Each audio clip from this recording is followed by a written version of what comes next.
एक ब्रेकिंग बातमी पाहूयात।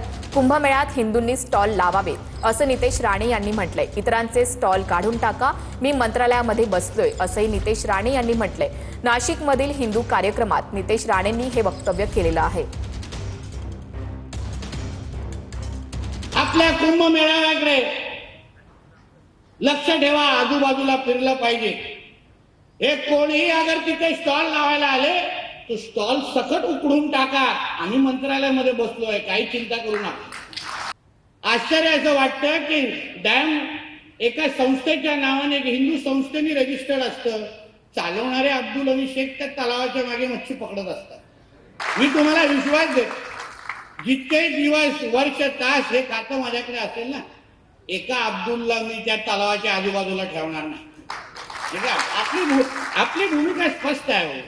आपण हे 50-50% 19-20 नाही, प्युअर चायनीज मॉडेल कार्यक्रम आपल्याकडे नाही। अबू आझमींनी आयोजित केलेल्या इफ्तार पार्टीला संजय राऊतांनी हजेरी लावली। अखिलेश यादव यांच्यासोबत संजय राऊतांची उपस्थिती होती। अबू आझमींकडून मुंबईमध्ये इफ्तार पार्टीचं आयोजन करण्यात आलंय।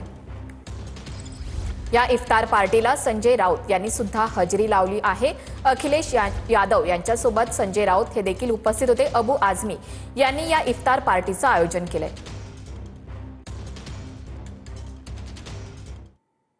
ठाण्यामध्ये शरद पवारांच्या राष्ट्रवादीकडून मुस्लिम बांधवांसाठी इफ्तार पार्टीचं आयोजन करण्यात आलं होतं। यावेळी आमदार जितेंद्र आव्हाड, शहाणू पठाण, ठाणे शहर जिल्हाध्यक्ष मनोज प्रधान, नगरसेवक अभिजित पवार, नगरसेविका मनीषा भगत, नगरसेविका मार्सिया पठाण यांच्यासह इतर पदाधिकाऱ्यांची उपस्थिती होती।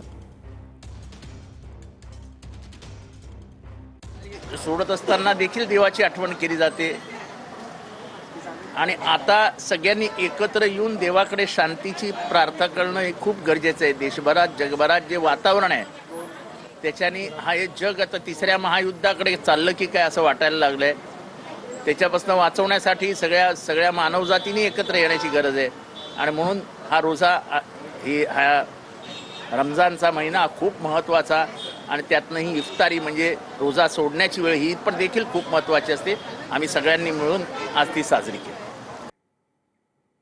बातमी गडचिरोलीमधून आहे। मेडीगट्टा धरणाच्या बॅकवॉटरमुळे होणाऱ्या नुकसानग्रस्त जमिनींच्या सर्वेक्षणासाठी आज जिल्हाधिकारी कार्यालयात महत्त्वाची बैठक पार पडली। माजी मंत्री शोभाताई फडणवीस यांच्या अध्यक्षतेखाली झालेल्या या बैठकीमध्ये बाधित शेतकऱ्यांना योग्य मोबदला मिळवण्यासाठी लवकरात लवकर पुनर्सर्वेक्षण करण्याचा निर्णय घेण्यात आला। दरवर्षी होणाऱ्या शेतीच्या नुकसानीचा मुद्दा शोभाताई फडणवीस यांनी लावून धरल्यानं शेतकरी वर्गाला मोठा दिलासा मिळाला आहे।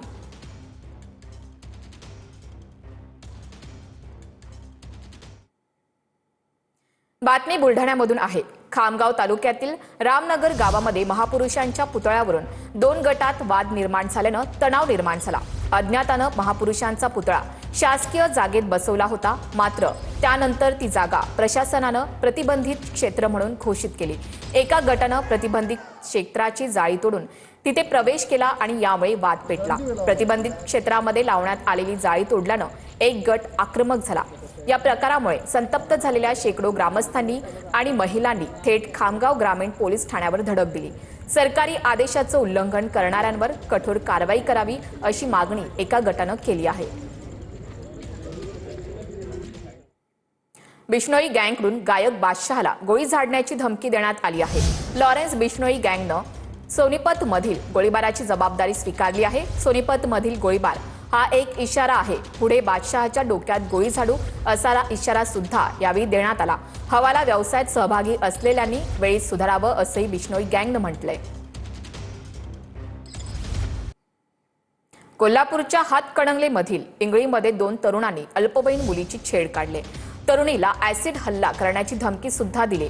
हुपरी पोलिसांनी याची गंभीर दखल घेतली। या प्रकरणात दोन्ही तरुणांवर गुन्हा दाखल झालेला आहे।